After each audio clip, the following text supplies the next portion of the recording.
Case வரும், பணம் வராது. கேஸும் வரும், பணமும் வரும். வேலையே பண்ணாமல் பணம் வரும். வேலையே பண்ணாமல் பணம் வரும். அதனால தான் நிறைய பேர் ஜட்ஜ் ஆக மாட்டேங்கிறாங்க. சும்மாவே எடுத்துகிட்டு வந்து பணம் கொடுப்பான். இப்போ ஏன்ப்பா இவ்வளோ பணம் கொடுக்குற லெவலுக்கெல்லாம் கேட்க வேண்டிய, நம்ம சைடில் அப்படிலாம் கேட்குறோம், நார்த்துலலாம் அப்படிலாம் இல்லை. பட் இங்கே இன்னும் கூட அந்த கல்ச்சர், அந்த நம்மளுக்கான அந்த ஒரு ஒரு ஒரு டிசிப்ளின்லாம் இருக்குது. அதெல்லாம் அப்படியே நம்ம மெயின்டைன் பண்ணணும், ரொம்ப முக்கியம்.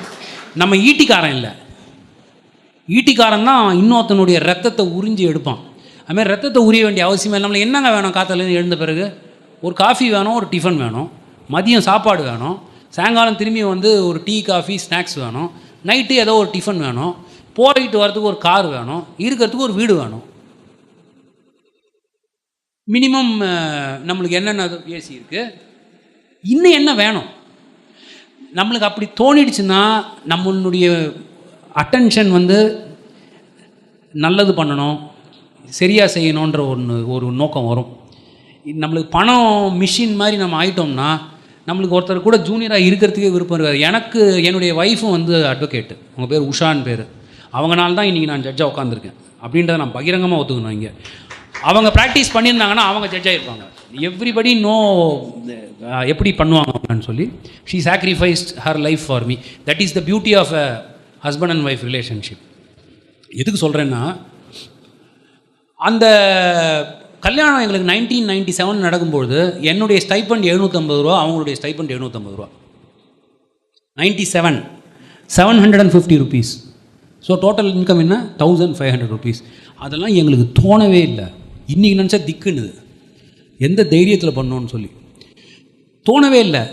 ஸோ அந்த பணம் கிரிப்புக்குள்ளே நீங்கள் அந்த இனிஷியல் இயர்ஸில் மாட்டினீங்க அப்படின்னு சொன்னால் உங்களால் மேலே வர முடியாது. I am sorry to say it, but அதுதான் உண்மை. உங்களை பிடிச்சி இழுக்கும், பண்ணு, இவரை போய் பாரு, அவரை போய் பாரு, கொஞ்ச நாள் வேலை செய்யும் அது. அதுக்கப்புறமா வந்து உங்களை ரொம்ப பாதாளத்துக்கு எடுத்துகிட்டு போயிடும்.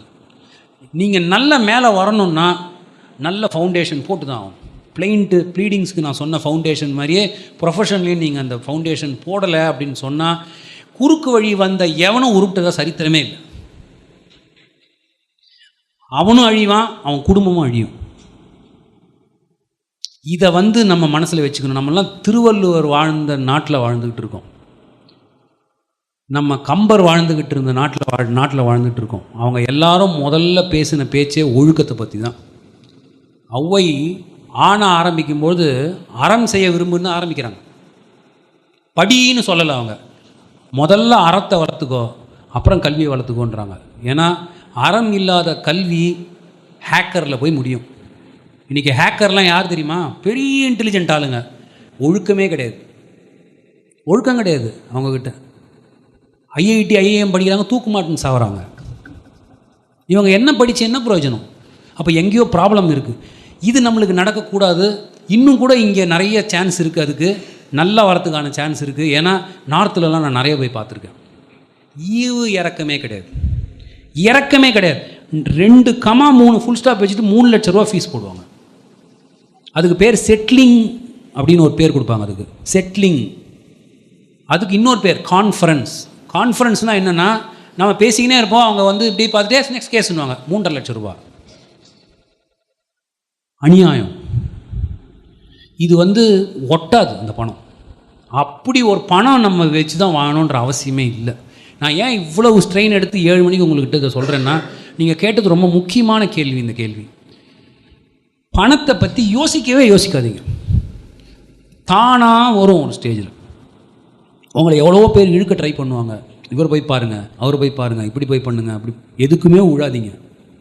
ஒரு நாள் உங்களுக்கு வந்து உங்களை அறியாமல் ஒரு பெரிய ஆஃபீஸே உங்களை சுற்றி உருவாயிருக்கும். அதுக்கு பண்ண வேண்டிய ஒரே வேலை, கன்சிஸ்டண்ட்டாக வேலை செய்யுங்க.